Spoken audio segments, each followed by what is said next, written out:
Vamos a comenzar, hermanos, leyendo estos versículos en Mateo 5 y vamos a enfatizar una expresión aquí. Y esa expresión que vamos a enfatizar aquí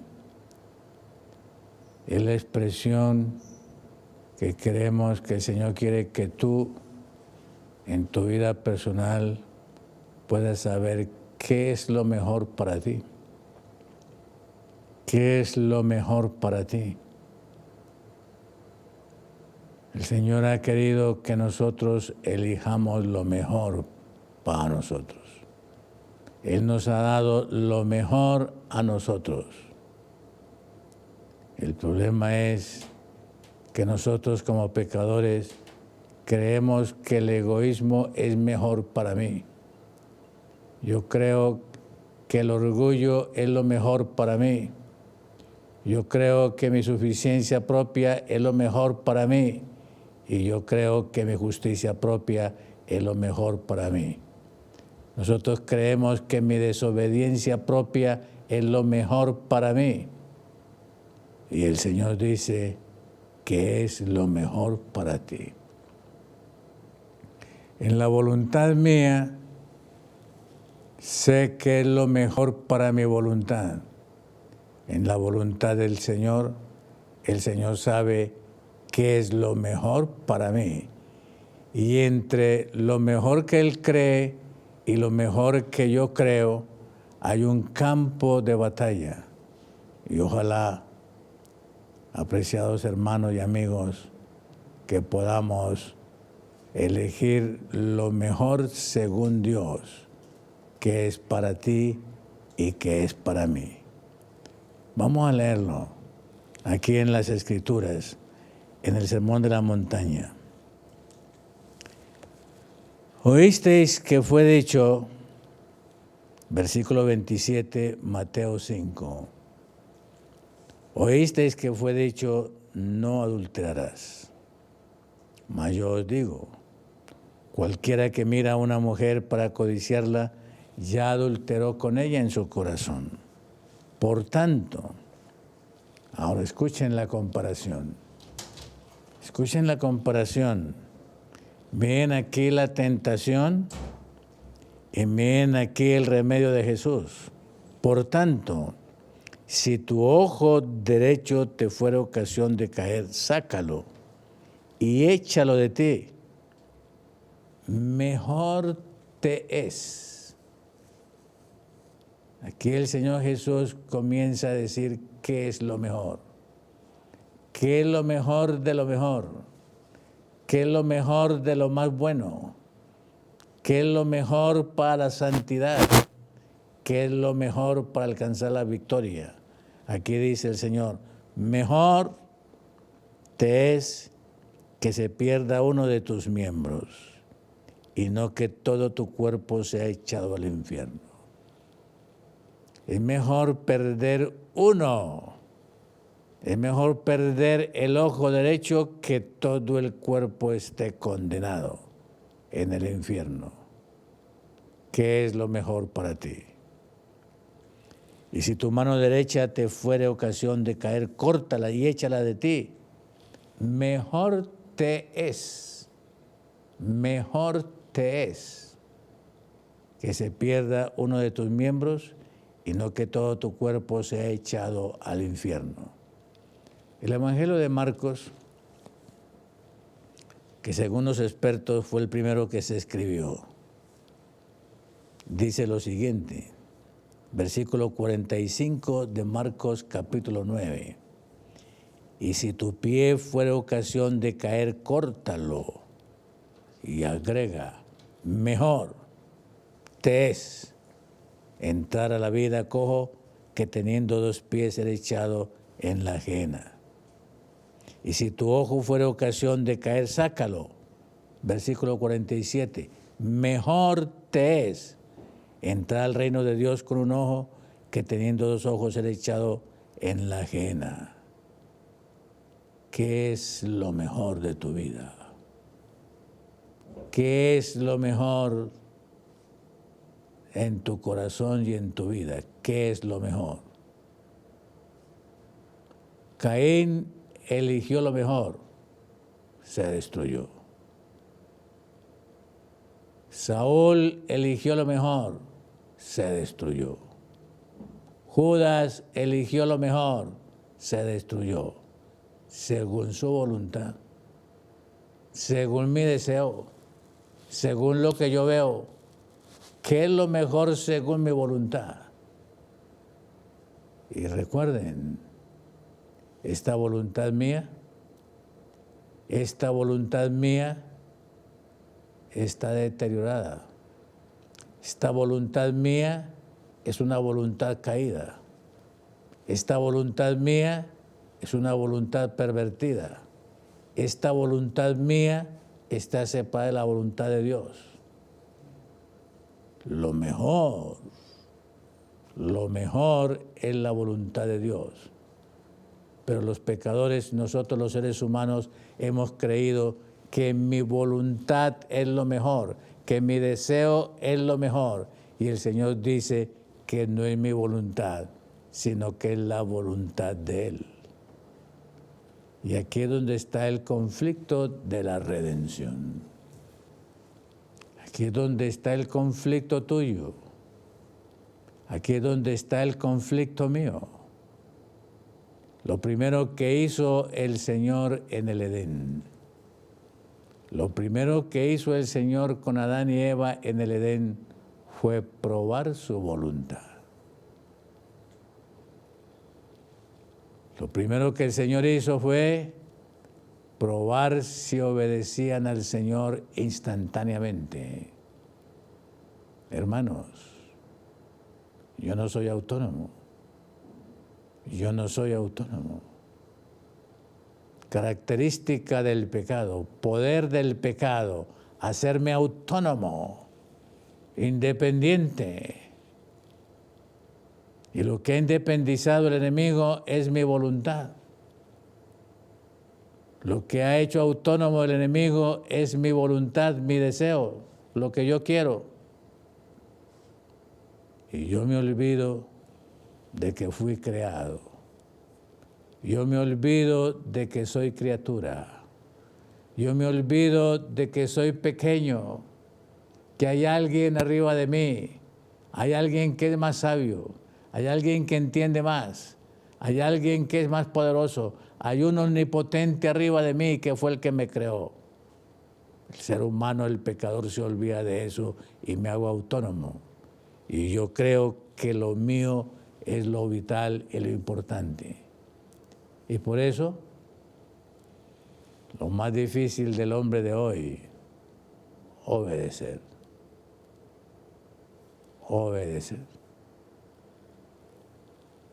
Lo único que el Señor le pidió a Adán y a Eva fue obedecer. Lo único que el Señor le pidió a Adán y a Eva en el Edén fue obedecer. Y les colocó la prueba. Y la prueba fue un arbolito entre centenares de árboles, frutales, hermosos, únicos, exclusivos para ellos. Y el Señor en su misericordia, para darles el certificado de vivir para siempre con Él, les colocó una prueba. De todo esto pueden comer, de este no. Y el día que desobedezcan, van a morir. El Señor les puso la prueba para enseñarles qué es lo mejor, de lo mejor, obedecer al Señor. Así dice el Señor, obedecer al Señor. Lo único que tenían que hacer Adán y Eva en el jardín del Edén era obedecer al Creador. Y la pruebita era en ese árbol. Interesante con nosotros los pecadores, con el pueblo de Israel. Lo único que el Señor le pidió al pueblo de Israel, lo único que el Señor le pidió a Abraham, lo único que le pidió a Moisés, Lo único que le pidió a Elías y a Eliseo, y lo único que te pide a ti, que me pide a mí, es obedecer. El pecador de hoy lo que menos quiere es obedecer al Señor. Y todo esto tiene que ver simplemente con la voluntad. Fuimos creados para ser una extensión de su voluntad aquí en la tierra. El plan del Señor con Adán y con Eva era que fueran una extensión y un deleite haciendo su voluntad aquí en la tierra. El propósito del enemigo fue desvincularnos y separarnos y quitarnos de la voluntad del Señor, y que yo aprendiera a hacer mi voluntad independiente de la de Él. Es el misterio del pecado. El misterio del pecado es ese, separarme de la voluntad de Dios. Hermanos, yo soy criatura. Y soy criatura que viviré 80, 90 años, si acaso. Soy criatura. El Señor es eterno, ha vivido para siempre.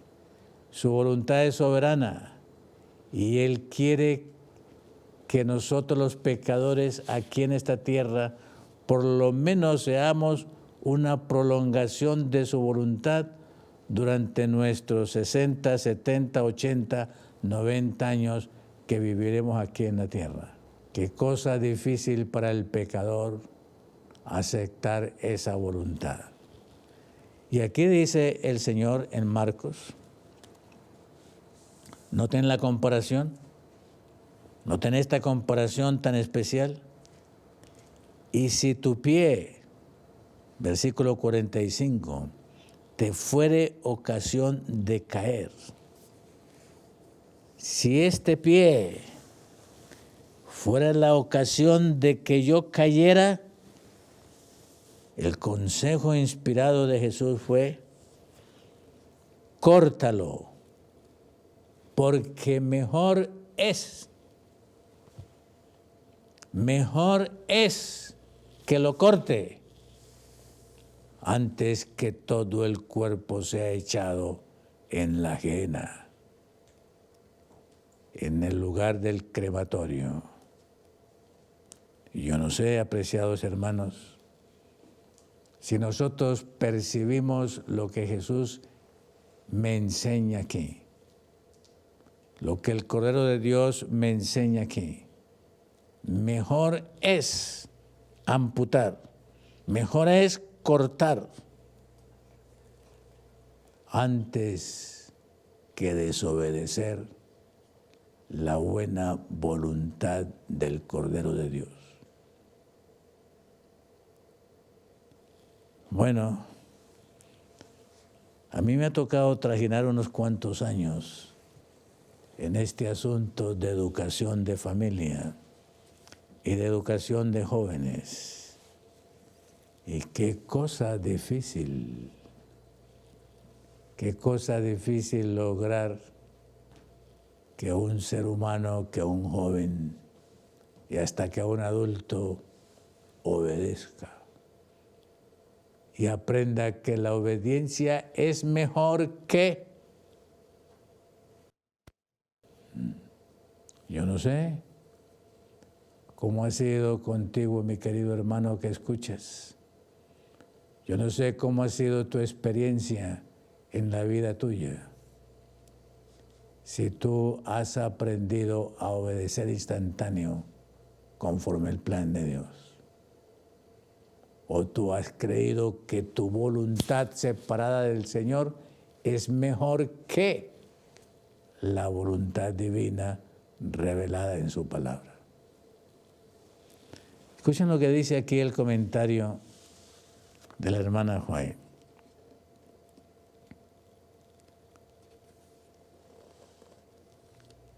La rendición de la voluntad se representa como la extracción del ojo o la amputación de la mano. A menudo nos parece que entregar la voluntad a Dios es aceptar una vida contrahecha y coja.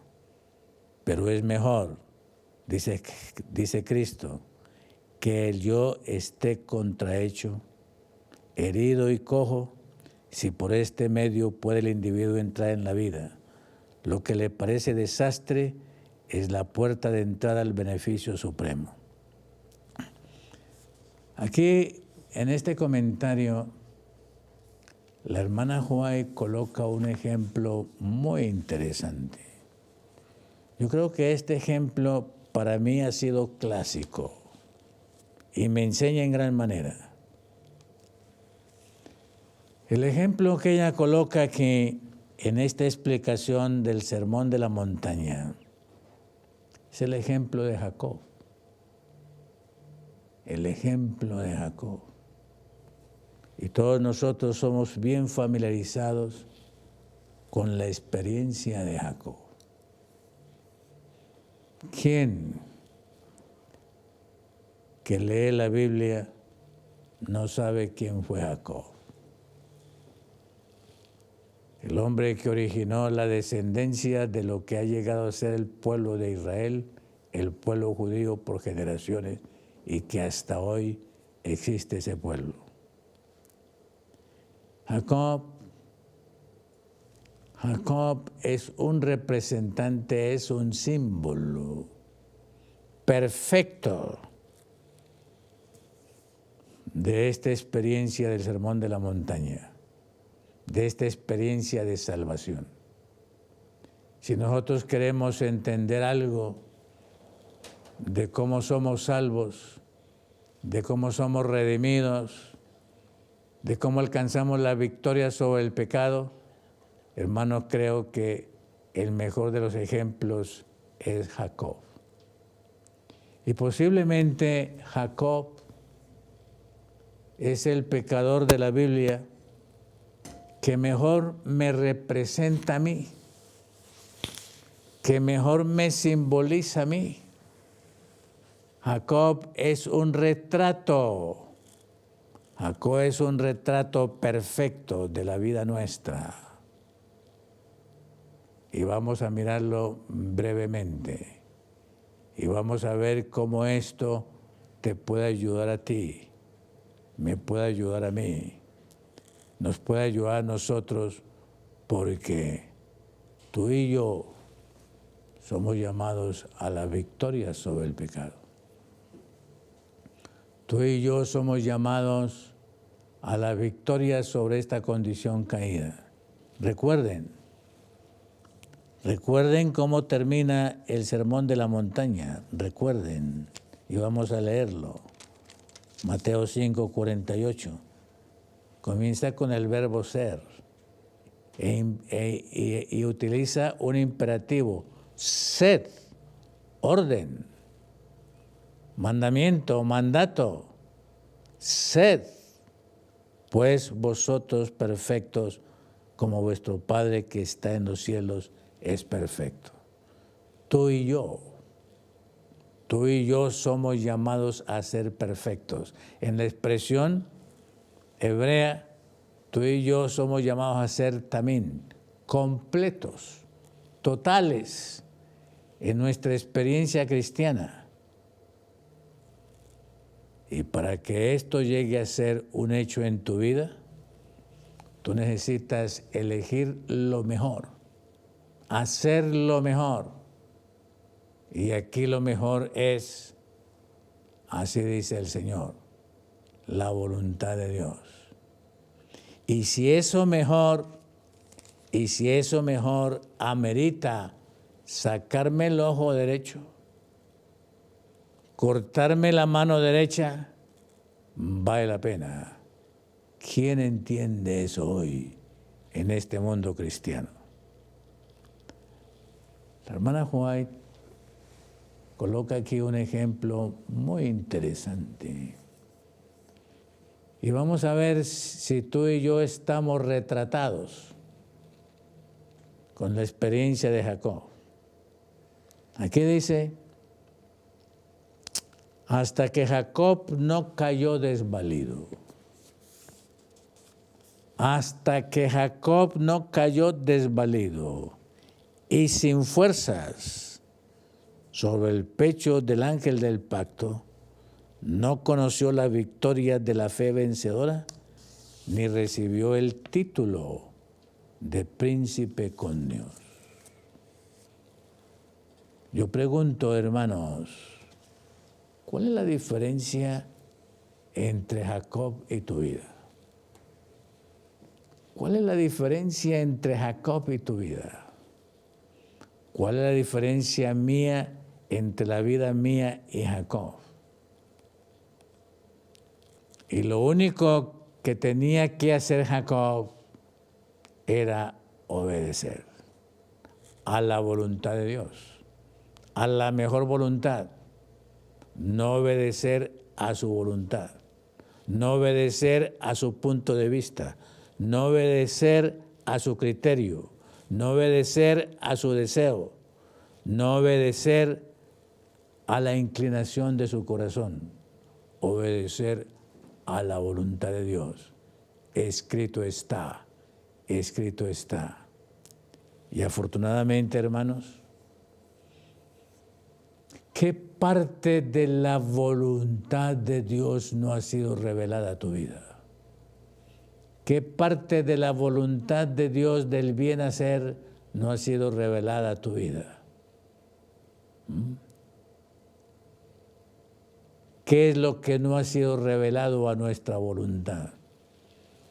¿Qué es lo que aquí no ha sido demostrado, revelado y autenticado?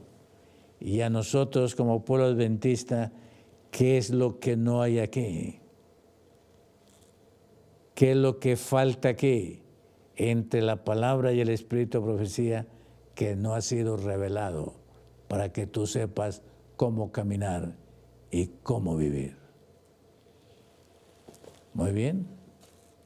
Revisemos brevemente a Jacob. Revisemos brevemente a Jacob. Según las Escrituras, según la costumbre bíblica, según las Escrituras, Jacob no era el primogénito. Esaú era el primogénito. De acuerdo con ese principio, a Esaú le tocaba la primogenitura, a Jacob no le tocaba la primogenitura. Según la voluntad de Dios, según la voluntad de Dios, el Señor sabía a quién le iba a entregar la primogenitura, porque el Señor está en un plano diferente a nosotros. El Señor está en el plano de salvarnos, de redimirnos del pecado. Y Él es soberano. Él sabe cómo hacerlo. Y Él sabía los caracteres, Él sabía la genética, Él sabía las tendencias de Esaú y de Jacob. Él sabía lo que iba a hacer. Lo de Jacob es como lo mío. Lo de Jacob y como lo tuyo es hacer la voluntad del Señor. Pero Jacob se propuso por justicia propia hacer su deseo conforme a su corazón. Y el corazón de Jacob tenía tendencia a poseer, tenía tendencia a tener, tenía tendencia a conseguir, tenía tendencia a adquirir. El corazón de Jacob y la mente de Jacob tenía tendencia a buscar lo suyo, a tener lo mío y a poseer y adquirir lo que hay delante de mí. La tendencia de Jacob. Una tendencia completamente diferente al propósito eterno de Dios. El Señor nos creó a nosotros sin valores de tenencia. El Señor nos creó a nosotros sin valores de posesión. El Señor nos creó a nosotros sin valores de adquirir. El Señor nos creó a nosotros sin lo mío. sin lo mío. En esta cultura eso es un poco difícil entenderlo, pero ojalá que por la fe lo podamos percibir. El Señor nos creó a nosotros solamente con una tendencia. El Señor nos creó a nosotros solamente con un valor. El Señor nos creó a nosotros solamente para ser la imagen de Dios. Y por eso nos creó en la imagen y semejanza de Él, para ser como Él. Punto. Nada más. En esta cultura eso es difícil de entenderlo, y para Jacob fue difícil entenderlo. Y Jacob muy pronto comenzó a desarrollar valores de tenencia y codició, deseó que lo que le correspondía a Esaú por tradición cultural, eso era lo que le debía de pertenecer a él. ¿Cómo eso se desarrolló en Jacob? Bueno, la mejor manera de explicar eso es cómo se ha desarrollado en ti el deseo de poseer, el deseo de tener, el deseo de adquirir y el de ser más y de tener más. Pero aquí tenemos este conflicto muy especial que ilustra perfectamente qué es lo mejor, qué es lo mejor, qué es lo mejor. Como el Señor Jesús quiso enseñar en el Sermón de la Montaña, mejor es cortar la mano derecha, mejor es sacar el ojo derecho, eso es mejor que desobedecer. Yo no sé si nosotros hemos aprendido esa lección, que es mejor obedecer al Señor que hacer cualquier otra cosa. Jacob eligió lo mismo que eligió Eva y Adán, hacer su voluntad independiente de la voluntad de Dios.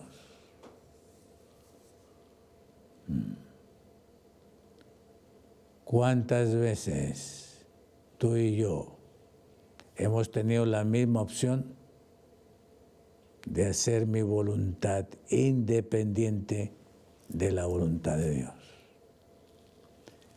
Aquí el Espíritu de Profecía dice algo que no puedo dejar de repetirlo. Si os aferráis a vuestra voluntad. Y aquí lo dice con otras palabras más claras.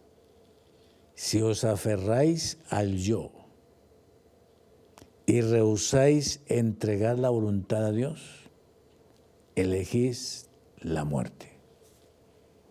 A ver, repasemos en tu vida. Repasemos en tu vida, repaso yo en mi vida. Repasemos en la vida de Jacob. ¿Cuántas veces Jacob se aferró a su yo? ¿Cuántas veces Jacob se aferró a su egoísmo? ¿Cuántas veces Jacob se aferró a su justicia propia? A ver, si le dejamos al Señor que maneje nuestras vidas, si le dejamos al Señor que maneje nuestros deseos, que maneje nuestros valores, que maneje nuestros propósitos, si dejamos al Señor que maneje nuestras vidas y no las manejo yo, ¿qué resultado habría en nosotros? Tenemos un ejemplo en las Escrituras. El niño Jesús.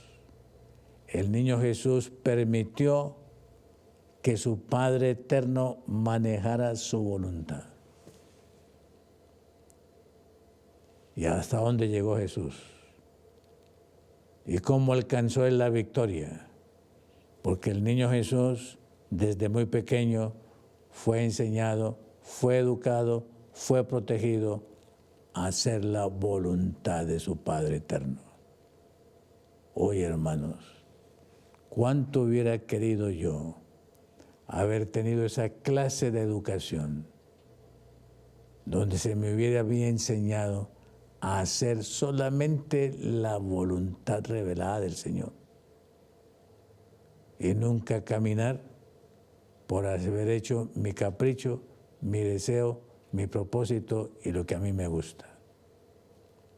Al final, el Señor Jesús llegó al Getsemaní y pudo reclamarle a su Padre y decirle: Padre, no como yo quiero, no como yo quiero, sino como tú quieres.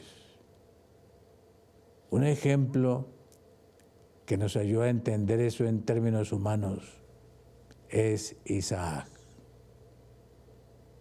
Cuando su padre le dijo a Isaac: tú eres el cordero, Isaac solamente dijo: aquí estoy yo. Se subió al altar y fue el cordero. Ejemplo de que es posible que un niño, que un joven, que un adulto, que un pecador haga la voluntad eterna del Padre, entendiendo que lo mejor es hacer la voluntad del Padre, la voluntad revelada. El conflicto tuyo, el conflicto mío, el conflicto nuestro, el conflicto de cada pecador es simplemente la voluntad. Coloco un ejemplo. A ver, ¿cómo nos enamoramos nosotros? ¿Cómo nos enamoramos nosotros? ¿Conforme la voluntad de Dios? ¿Conforme el plan de Dios? ¿O conforme un impulso independiente de la voluntad de Dios que nace en una fuerza hormonal interna que tengo? ¿Cómo nosotros hacemos la voluntad de Dios? ¿Cómo nosotros elegimos hacer la voluntad de Dios en esa área? Y las Escrituras son muy claras indicándonos a nosotros cómo es eso de la voluntad de Dios. Y la manera como debo de desarrollar esa relación en la voluntad de Dios. ¿Qué es lo santo? ¿Qué es lo puro? ¿Qué es lo recto? ¿Qué es lo solemne? ¿Qué es lo sagrado? Y la palabra del Señor explica bien claro cómo es esa voluntad divina. Bueno, vuelvo al ejemplo. Jacob. Aquí está Jacob.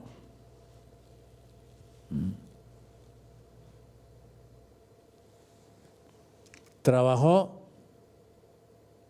con un ideal, trabajó con un propósito. A ver, aquí dice: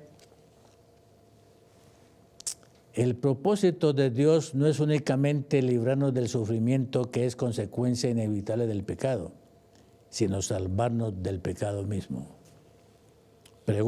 Me pregunto a mí, ¿es mi propósito la salvación del pecado? ¿Es mi voluntad la salvación del pecado? ¿Experimento en mí el deseo de que la voluntad mía sea vencer el pecado? ¿O la voluntad mía es satisfacer el pecado? ¿Cuál es? ¿Cuál es el propósito en mi vida? ¿Vencer el pecado o satisfacer el pecado en mi vida? Interesante en la experiencia de Jacob y en la experiencia de su mami. Quisieron hacer su voluntad independiente de la voluntad de Dios. Y trabajaron por años haciendo su voluntad independiente de la voluntad de Dios. Y eligieron su propia voluntad. Pensaron que era mejor su propia voluntad que elegir la voluntad de Dios. Hermanos, ¿cómo nosotros nacemos? ¿Cómo nosotros llegamos a alcanzar el propósito que el hacer la voluntad que Dios ha revelado es lo mejor para mí, aun cuando tenga que cortarme la mano, aun cuando tenga que amputarme el pie, o aun cuando tenga que sacarme el ojo? ¿Cómo lograr eso? Y hay solamente una manera: por la fe. Por la fe. Lamentablemente, el ser humano en esta condición caída, yo creo más en mi egoísmo, yo creo más en mi justicia propia, yo creo más en lo mío que creer en la voluntad revelada de Él. Y ese problema nosotros lo pagaremos demasiado costoso si perdemos el reino de Dios por hacer mi propia voluntad y no elegir cortarme, separarme, sacarme lo que impide en mí que haga su voluntad. A veces es un sentimiento, a veces es un pensamiento, a veces es un impulso, a veces es un motivo, otras veces es un capricho. ¿Qué será en ti? ¿Qué será en ti? En otras veces es una pasión, en otras veces será una concupiscencia, un impulso. ¿Qué será en ti? ¿Qué es en mí? Y ahí es donde tengo que elegir que lo mejor es cortarlo, que lo mejor es amputarlo, que lo mejor es separarlo a nivel de voluntad, a nivel de deseos. ¿Cómo tú logras, cómo yo logro, cómo nosotros logramos desconectar mi voluntad de la voluntad de Dios? Ustedes saben, la voluntad no muere. La voluntad no muere. La Biblia habla de la muerte de esto en un sentido figurado. La voluntad no muere. La voluntad muere cuando yo voy a la tumba. Pero mientras yo no vaya a la tumba, la voluntad no muere. El egoísmo no muere. El yo no muere. ¿Qué es lo que hay que hacer entonces con mi egoísmo, con mi voluntad que no muere? Jesús lo explicó muy bien. Pablo lo explicó muy bien. El Señor Jesús lo vivió en la cruz del Calvario. La crucifixión. La voluntad, mi deseo, mi impulso necesita ser crucificado. Crucificado en vida, no crucificado en muerte. Crucificado para morir. Y es crucificado el vivo, no es crucificado el muerto. Y Pablo lo explicó mejor. Con Cristo estoy juntamente crucificado. Y no vivo ya yo. Era Él. Estaba crucificado. Pero ya no era su deseo. Ya no era su voluntad. Ya era la voluntad del Cordero de Dios en Él. Con esa figura, con esa representación, las Escrituras definen en manera práctica lo que implica vivir en la voluntad de Dios. Porque son dos voluntades. que están en pugna y están en contra. Esta voluntad de mi condición pecaminosa necesita ser crucificada.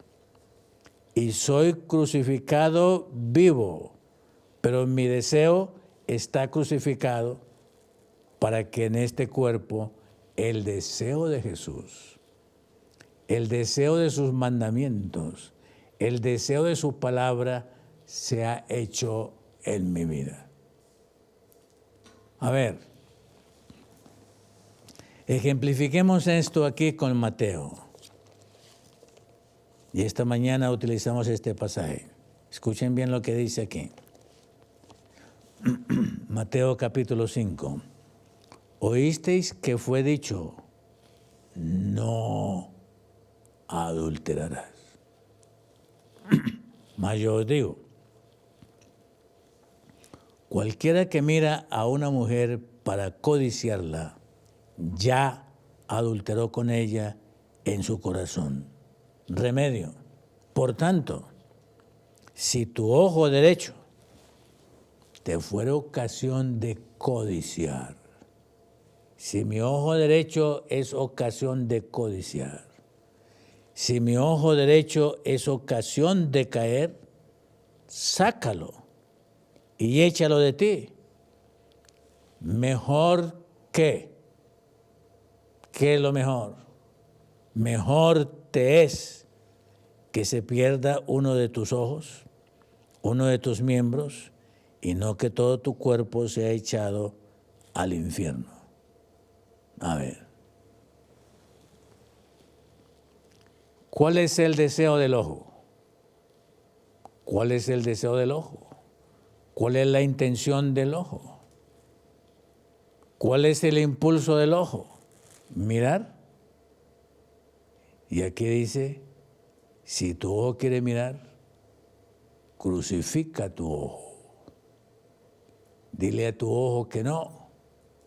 Dile a tu ojo que no. Crucifica tu ojo. Y cada ser humano puede crucificar su deseo. Puede negar su deseo. Cada ser humano puede decir no a su deseo. En la parte humana.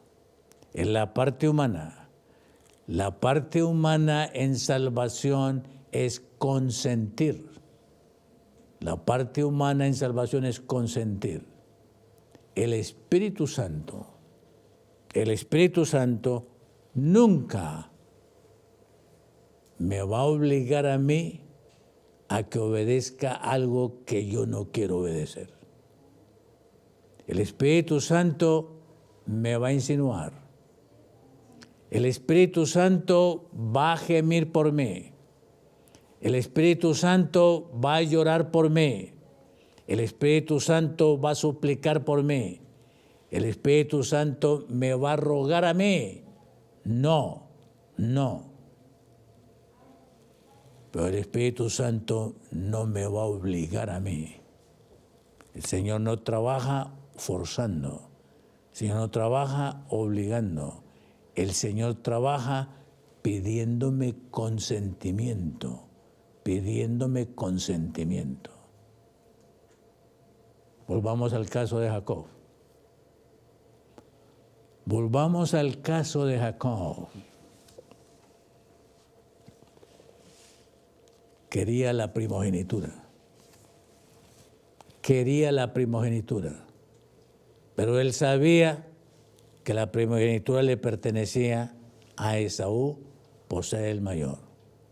Pero él quería la primogenitura. Y en vez de permitir que fuera la bendición del Señor directo sobre su vida, él utilizó lo que nosotros tanto llamamos justicia por obras. Hizo su obra, hizo su voluntad, separada de la del Señor. Y una vez se aprovechó de la necesidad de Esaú. Una vez se aprovechó de que tenía hambre su hermano. Y cuando se dio cuenta que tenía hambre su hermano y tenía bastante hambre su hermano, Entonces le dijo, te la cambio por la comida.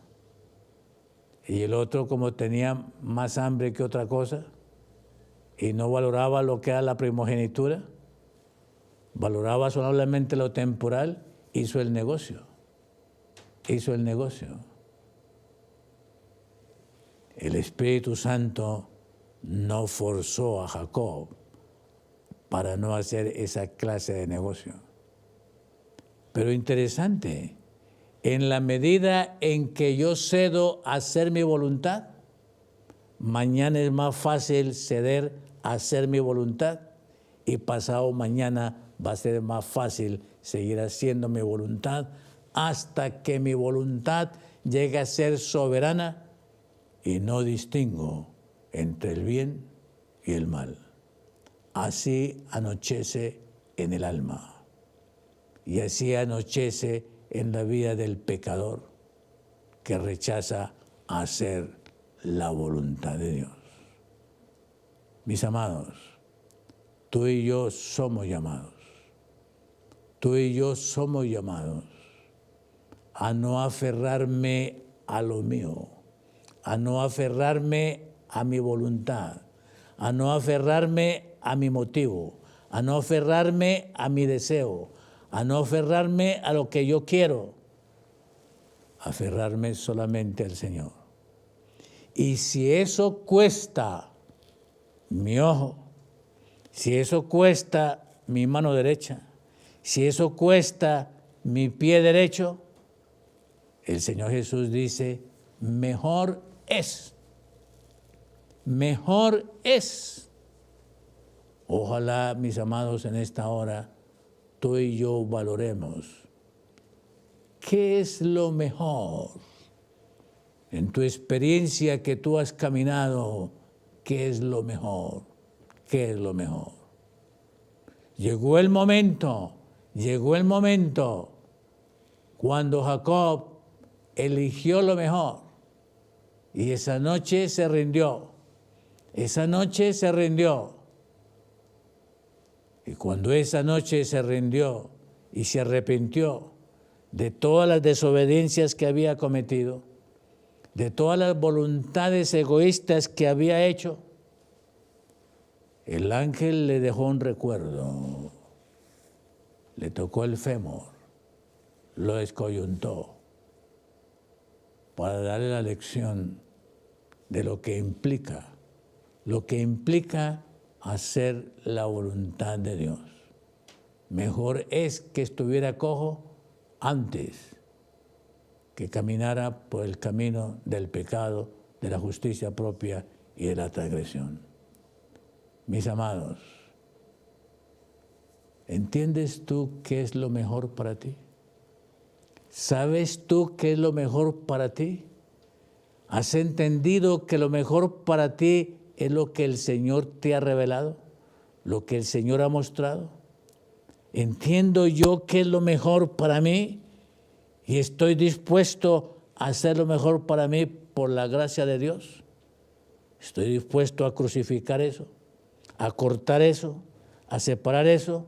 Con razón, en el Antiguo Testamento a eso se le llamaba santificar, cortar, separar con lo que no es la voluntad del Señor. Hermanos, el Señor te invita en esta hora a cortar, a separarte de lo que no es la voluntad de Dios para que tú y yo hagamos lo mejor. Seamos lo mejor. Vivamos en lo mejor. Esperemos lo mejor y un día estaremos en lo mejor. Con el Hijo de Dios, con el Cordero de Dios, estaremos en lo mejor con Él por la eternidad. Oremos para estar en lo mejor. Vamos a orar.